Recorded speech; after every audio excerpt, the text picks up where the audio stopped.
Hi friends, इस video में हम बात करेंगे ल्यूमिक्स इंडस्ट्रीज़ लिमिटेड की।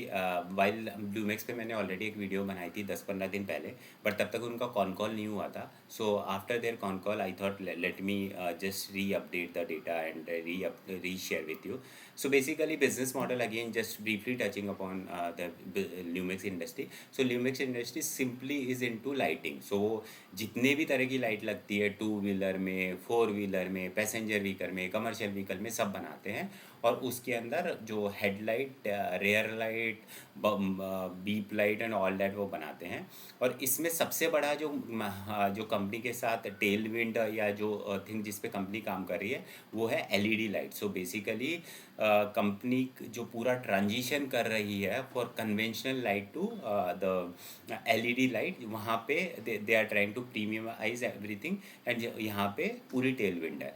नाउ ये एलईडी लाइट का अगर करंट पेनिट्रेशन देखें सारी लाइट्स में, तो करीबन 60% कंपनी की जो लाइट सेल होती है वो 60% एलईडी होती है, 40% नॉन एलईडी होती है या ट्रेडिशनल होती है.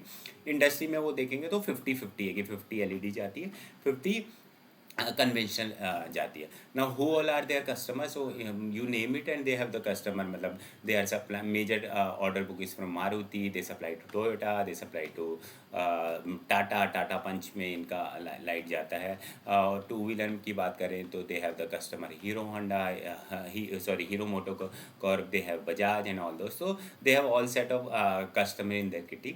दे are doing two major expansion. So एक इनकी चाकन में साइट है, चाकन इज़ इन पुणे, तो वहाँ पे they are doing major expansion. And second is in Bangalore. And दोनों साइट्स काफ़ी अप एंड रनिंग हो जाएगी नेक्स्ट ईयर में, तो वहाँ से भी काफ़ी इनको इंक्रीमेंटल रेवेन्यू आने वाला है. एज़ फार एज इनकी जो मेजर स्टोरी है वो है रेवेन्यू ग्रोथ की. तो रेवेन्यू ग्रोथ अगर इस साल की बात करें तो they are saying they are going to grow by 20-25%.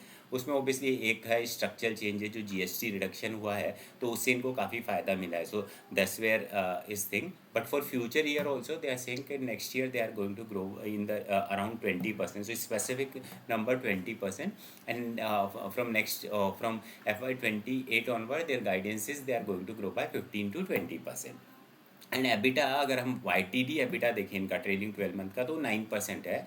Q3 में इनका एबिटा का नंबर 10% आ गया है, टू बी प्रिसाइज 9.6 है. And for full year they are saying it will be 10%.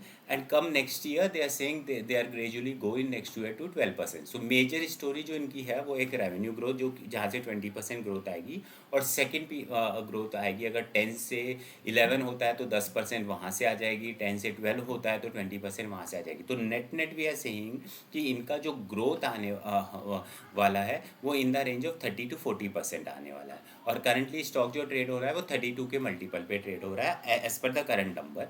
अगर मैं इसको फ्यूचर फॉरवर्ड अर्निंग पे निकालूँ, FY27 के नंबर्स पे निकालूँ, तो the P ratio comes 22 on a growth of around the company says revenue growth will be 20% and EBITDA growth देखें तो वो अगर another 10 जोड़ ले तो 30 हो जाएगा. तो then PAG ratio basically a PE of 2022 on a growth of 30% profitability, the PAG ratio comes less than 1. And that's where with all the auto companies, tailwind, all the clear management guidance, their delivery track record and everything, this seems to be a good opportunity or good opportunity to track and follow the stock.